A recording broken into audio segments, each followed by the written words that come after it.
Imagine, someone is drowning. Do you stand on the shore feeling pity? Or start giving them a lecture on swimming theory? Absolutely not. The only meaningful action is to reach out and pull them to safety. Pity is just an emotion. It saves no one. Advice is only valuable when they are breathing. The simple, powerful lesson is, don't just pity, take action. What others truly need isn't your sympathy, but an immediate, tangible solution. You can teach them how to swim after they are safe. And that's today's topic I want to share with you. Don't just pity, take action. Hello everyone. It's wonderful to be strolling with you again through the bustling streets of New York. And in this leisurely atmosphere, I want to talk with you about a book that is not merely pages of paper, but a mirror reflecting the deepest apathies within our own souls. Above all, it affirms a truth. In this era of global connection, the most powerful weapon against darkness is none other than active compassion, a love that is transformed into concrete action. The book tells of the arduous journey of two sisters, Ahalya and Sita. It all begins with a terrible natural tragedy, a tsunami that sweeps everything away. But the real tragedy, the one that wrenches our hearts, comes from humanity itself. When the two young girls, orphaned, vulnerable, and utterly alone, most need a protecting hand, they fall straight into the net of ruthless human traffickers.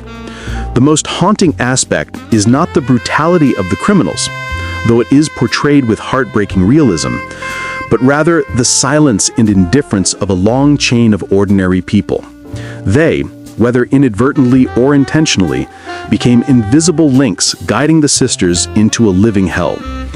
It could be a probing gaze that then indifferently turns away, a refusal to help with a shake of the head, or a choice to stay out of it for fear of personal trouble. With his sharp pen, Corban Addison shows that evil exists and thrives not only due to the cruelty of a few individuals, but also because it is nurtured by a social environment lacking active concern. The character Thomas, an American lawyer, is not a superhero with extraordinary powers. He is an ordinary man with his own troubles, deep-seated wounds, and self-doubts. But what makes Thomas different is his courage to transform momentary empathy into a long journey of commitment. When witnessing injustice, he does not stop at feelings of pity or helplessness. He chooses to step into the fray, willingly leaving his comfortable safe zone, facing potential danger and failure, all to search for Sita. Thomas's journey is the clearest and most moving proof of the book's key message. True compassion must be measured by action, not by empty words or fleeting emotions. In a world where we can easily like a post calling for help and then scroll on to other things, the image of Thomas venturing into dark slums confronting dangerous traffickers is a powerful reminder of our individual responsibility. He is not a man of speeches, but the embodiment of concrete, persistent footsteps. Another poignant aspect that makes A Walk Across the Sun so haunting is how it completely shatters the barrier between their world and our world.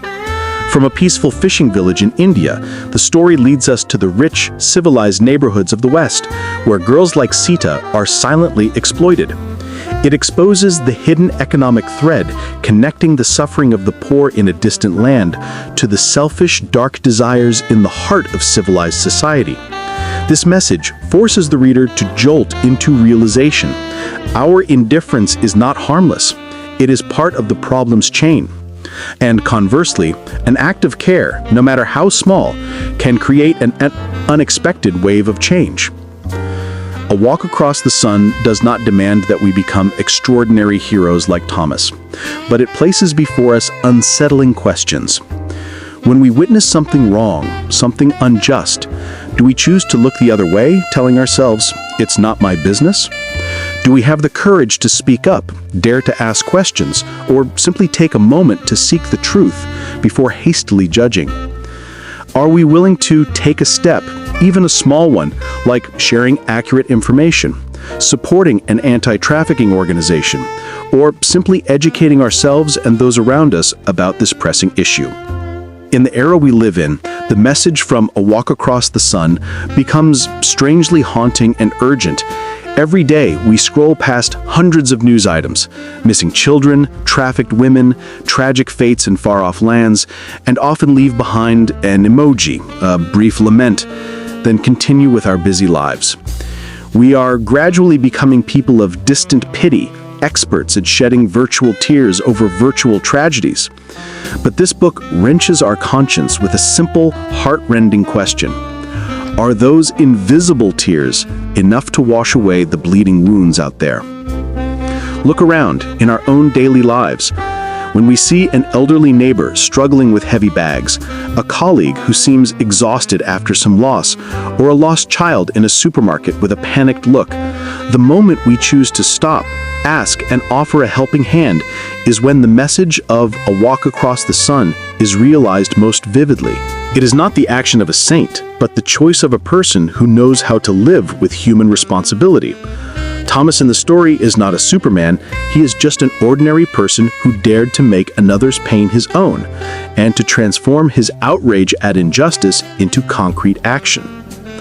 In the digital age where everything seems solvable with a click, we are gradually losing the connection of flesh and blood, genuine empathy.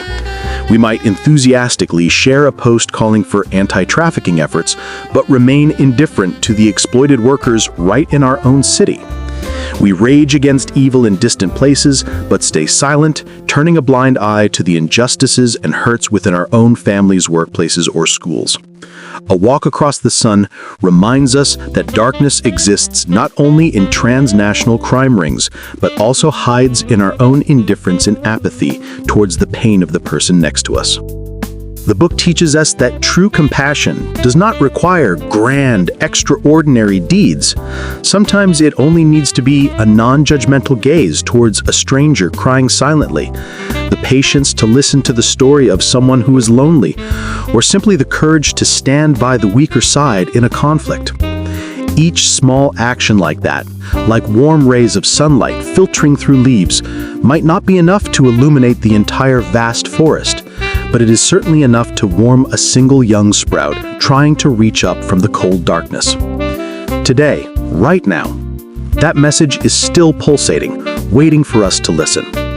There's no need to go to India or far-off places. Let's start from our own homes, streets, and workplaces.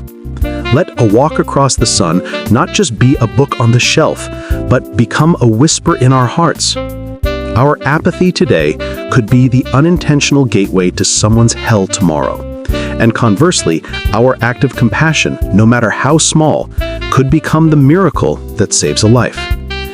In a world full of tidal waves of injustice and indifference, each of us can choose not to be an onlooker, but to dare to take the first steps, however small, to walk across the sun, as the book's deeply symbolic title suggests. Our walk together ends here for today.